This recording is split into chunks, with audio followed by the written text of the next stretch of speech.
Richard Branson என்பவர் உலக பணக்காரர் வரிசையில் இடம்பெற்ற வேடிக்கைகளை விரும்பும் ஒருவர். இவர் இங்கிலாந்தில் பிறந்தவர். சுதந்திரம் மற்றும் சாகசங்களை விரும்பும் ஒரு குடும்ப பின்னணியத்தை உடையவர். அவருடைய தாயார் விமான பணிப்பெண்ணாய் பணி செய்தார். தகப்பனார் ஒரு வக்கீலாக இருந்தார். அவர் சிறுவராக இருக்கும் பொழுது தன்னுடைய சொந்த கைகளால் 400 கிறிஸ்துமஸ் மர விதைகளை ஊன்றினார்.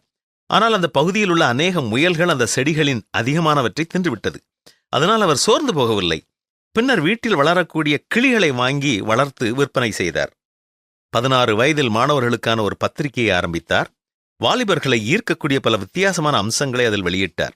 பள்ளி கல்லூரி மாணவர்களுக்கு விருப்பமான பல துறைகளில் உள்ள பெயர் பெற்றவர்களை நேருக்கு நேர் சந்தித்து பேட்டி கண்டார். பின்னர் இசைத்தட்டு கடை ஒன்றை ஆரம்பித்தார்.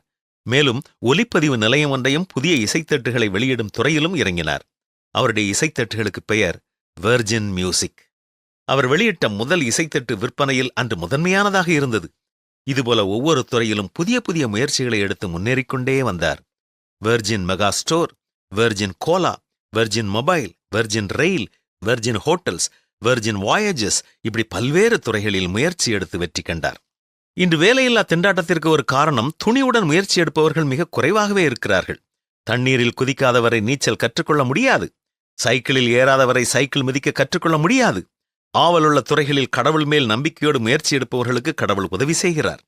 நான் உனக்கு போதித்து நீ நடக்க வேண்டிய வழியை உனக்கு காட்டுவேன், உன்மேல் என் கண்ணை வைத்து உனக்கு ஆலோசனை சொல்லுவேன் என்று சொல்லியிருக்கும் கர்த்தர் முன் செல்ல வழி தேடும் ஒவ்வொருவருக்கும் ஆலோசனை கொடுக்கவும் வழி நடத்தவும் காத்து நிற்கிறார்.